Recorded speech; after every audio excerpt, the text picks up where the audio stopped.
నమస్కారం. ఇప్పుడు నేను తాజాగా ఆంధ్ర రాష్ట్రం అంటే తీవ్ర విషాదం అనే చెప్పొచ్చు అనమాట. సీఎంతో సహా దాదాపుగా 50 మంది ఎమ్మెల్యేలకు ప్రాణగండం అయితే ఉన్నట్లుగా వార్తా సమాచారం అయితే ఉంది. సో దీనికి సంబంధించినటువంటి వీడియో కంప్లీట్‌గా తెలుసుకోవాలి అనుకున్నట్లయితే వీడియో స్కిప్ చేయకుండా చివరకు చూసి నచ్చితే లైక్ చేసి మన ఛానెల్‌ని సబ్స్క్రైబ్ చేసుకొని సపోర్ట్ చేస్తుండండి. రాష్ట్ర సీఎంతో సహా దాదాపుగా 52 మందికి ప్రాణహాని అయితే ఉంది. ఎన్నికల ముందే బుల్లెట్ ప్రూఫ్‌లు అయితే వేసుకుంటున్నారు.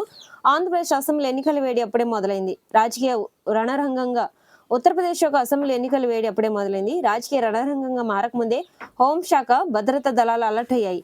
రాబోయే ఎన్నికల్లో పోటీ తీవ్రంగా ఉండే అవకాశం ఉండడంతో రాష్ట్రంలోని అత్యంత కీలకమైన ప్రజా ప్రతినిధులు వివిధ పార్టీల అగ్రనేతలు భద్రతపైన నిఘా వర్గాలు ప్రత్యేక దృష్టి అయితే పెట్టాయి. ఈ నేపథ్యంలోనే రాష్ట్రంలోని 52 మంది ప్రముఖ నాయకులకు అత్యంత ఆధునికమైనటువంటి బుల్లెట్ ప్రూఫ్ జాకెట్లు అందించాలని భద్రతా విభాగం నిర్ణయించింది.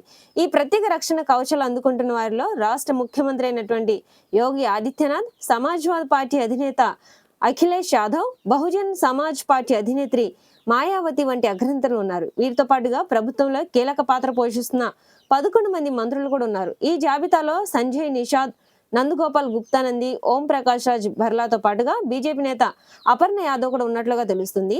అత్యంత నాణ్యమైన ఒక్కో బుల్లెట్ ప్రూఫ్ జాకెట్లో దాదాపుగా 10 లక్షల రూపాయల వరకు ఉంటుందని సమాచారం.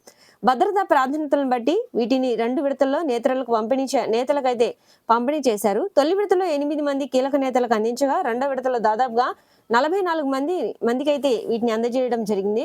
స్వాతంత్ర దేవ్ సింగ్, జైవీర్ సింగ్, మహేంద్ర సింగ్ వంటి పలువురు సీనియర్ నాయకులకు కూడా ప్రత్యేక కవచాలతో పాటుగా అదనపు భద్రతను ఏర్పాటు చేశారు.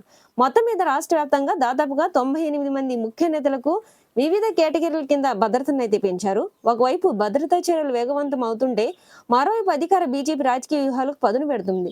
ఎన్నికల ఇన్ఛార్జిగా అనుభవజ్ఞుడైన వినోద్ థవిండ్కు సహా ఇన్ఛార్జిగా జగదీష్ ఈశ్వర్ భాయ్ పటేల్ కూడా బరిలోకి దింపింది.